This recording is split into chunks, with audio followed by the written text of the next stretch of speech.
एक गांव में एक अमीर जमींदार रहता था। उसे अपने पैसों पर बड़ा घमंड था। जितने अधिक पैसे उसके पास थे उतना ही वह कंजूस भी था। अपने खेतों में काम करने वाले किसानों से वह खूब काम करवाता, मगर पगार कौड़ी भर भी न देता। मजबूर गरीब किसान मन मारकर उसके खेत में काम करते। उसी गांव में रामू नामक एक किसान रहता था। उसके पास थोड़ी सी जमीन थी। उसी में खेती बाड़ी कर वह अपना और अपने परिवार का गुजारा चलाता था। रामू बड़ा मेहनती था। वह दिन भर अपने खेत में काम करता और अपनी मेहनत के दम पर इतनी फसल प्राप्त कर लेता कि अपने परिवार के लिए 2 वक्त की रोटी जुटा सके। गांव के बाकी किसानों के पास रामू के मुकाबले अधिक जमीनें थीं। वे रामू की मेहनत देखकर हैरान होते कि कैसे इतनी सी जमीन में वह इतनी फसल उगा लेता है। मजबूर रामू क्या करता, हामी भरकर घर लौट आया। अगले दिन से जमींदार के खेत में काम करने लगा।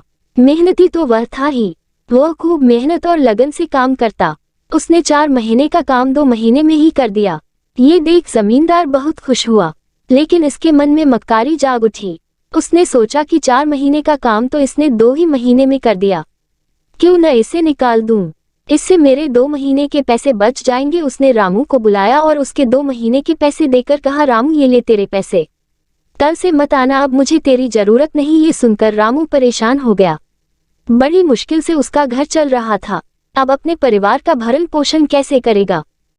वो जमींदार के सामने गिड़गिड़ाने लगा कि उसे काम से न निकाले, लेकिन जमींदार ने उसकी एक न सुनी और उसे काम से निकाल दिया।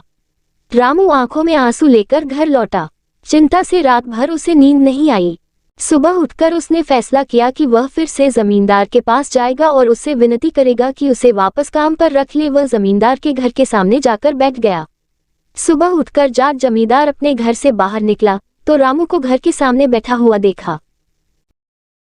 उसने रामू से पूछा, क्या हुआ रामू, क्यों आया है। रामू जमींदार की पैरों पर गिर पड़ा और गिड़गिड़ाते हुए बोला, मुझ पर दया कीजिए मालिक, मुझे काम पर रख लीजिए, मेरा परिवार भूखा मर जाएगा। जमींदार ने उसकी एक न सुनी और उसे धक्के मार के वहां से निकाल दिया। रामू उस समय तो वहां से चला गया, लेकिन अगली सुबह फिर सेठ के घर के सामने जाकर बैठ गया। जमींदार ने उसे फिर बुरा भला कहकर भगा दिया। अब से रोज यही क्रम चलने लगा। रामू रोज जमींदार के घर के सामने जाकर बैठ जाता और जमींदार उसे भगा देता। पूरे गांव में इस बात की चर्चा होने लगी। सब जमींदार को भला बुरा कहने लगे। तंग आकर जमींदार ने सोचा कि क्यों न कुछ दिन परिवार सहित दूसरे गांव चला जाऊं।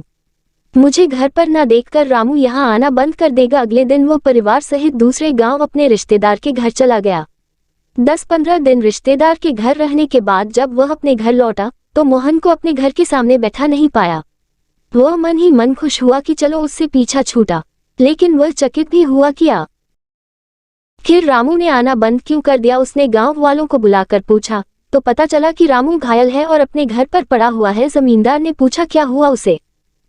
एक जमींदार ने कहा, मालिक, आज जब दूसरे गांव चले गए थे तब भी रामू आपके घर के सामने बैठा रहता था।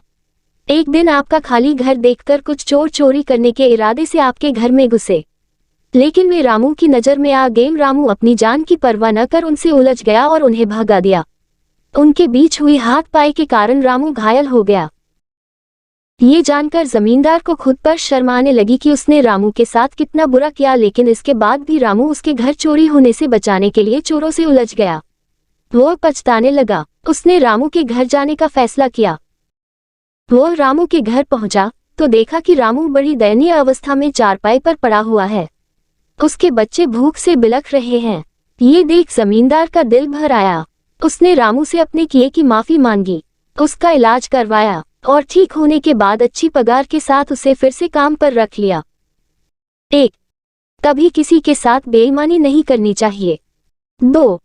सदा जरूरतमंदों की सहायता करनी चाहिए। 3. अपना काम ईमानदारी से करना चाहिए। आशा है आपको एक गरीब किसान की कहानी पसंद आई होगी। ऐसी ही हिंदी मॉरल स्टोरीज कहानियां के लिए सब्सक्राइब करें और हमारे चैनल से जुड़े।